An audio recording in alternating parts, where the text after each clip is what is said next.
നമസ്കാരം. പ്രവാസി മലയാളിയിലേക്ക് സ്വാഗതം. യുക്രൈന്റെ ഡ്രോൺ ആക്രമണം തുടരുന്ന പശ്ചാത്തലത്തിൽ മോസ്കോയിലെ പ്രധാനപ്പെട്ട 4 വിമാനത്താവളങ്ങൾ അടച്ചിരിക്കുന്നു. യുദ്ധാക്രമണ സാഹചര്യത്തിൽ മോസ്കോയിലെ പ്രധാനപ്പെട്ട 4 വിമാനത്താവളങ്ങളും അടച്ചു എന്നാണ് റഷ്യ അറിയിക്കുന്നത്. സുരക്ഷാ കാരണങ്ങളെ തുടർന്നാണ് വിമാനത്താവളങ്ങൾ അടച്ചിരിക്കുന്നത് എന്നാണ് റിപ്പോർട്ട്. തിങ്കളാഴ്ച അർദ്ധരാത്രിയോടെ അടുപ്പിച്ച് മാത്രം യുക്രൈന്റെ 76ഓളം ഡ്രോണുകളാണ് റഷ്യൻ പ്രതിരോധ സംവിധാനം നിർവീര്യമാക്കിയതെന്നും ഇതുമായി ബന്ധപ്പെട്ട ചില റിപ്പോർട്ടുകൾ പുറത്തുവരുന്നു.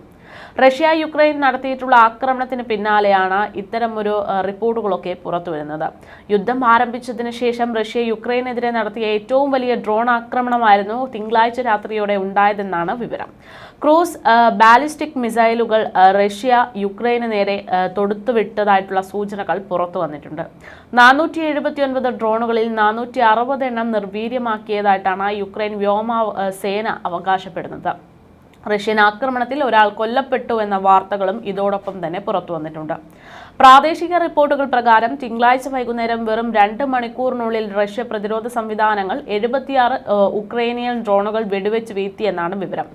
റഷ്യ ഉക്രൈനിൽ നടത്തിയിട്ടുള്ള ഏറ്റവും വലിയ ഡ്രോൺ ആക്രമണമാണ് ഇത് എന്നാണ് വിലയിരുത്തൽ.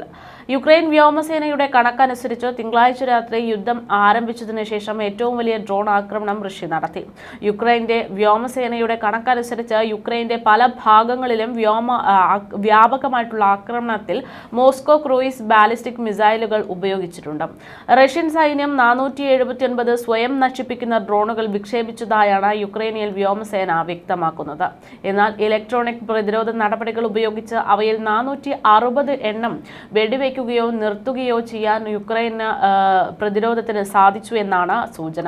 അതേസമയം ശക്തമായ ശത്രു വ്യോമാക്രമണത്തിന്റെ ഭാഗമായിട്ട് ഒരാൾക്ക് മരണപ്പെട്ടു എന്നുള്ള റിപ്പോർട്ടുകൾ അടക്കമാണ് പുറത്തു വന്നിരിക്കുന്നത്. അതേസമയം റഷ്യൻ സൈന്യം ഉക്രൈന്റെ തെക്കുകിഴക്കൻ പ്രോപെട്രോവക്സ് മേഖലകളിലേക്ക് നീങ്ങുകയാണ് എന്നുള്ള അവകാശവാദവും ഉന്നയിക്കുന്നുണ്ട്. ഇതുവരെ കരയുദ്ധങ്ങൾ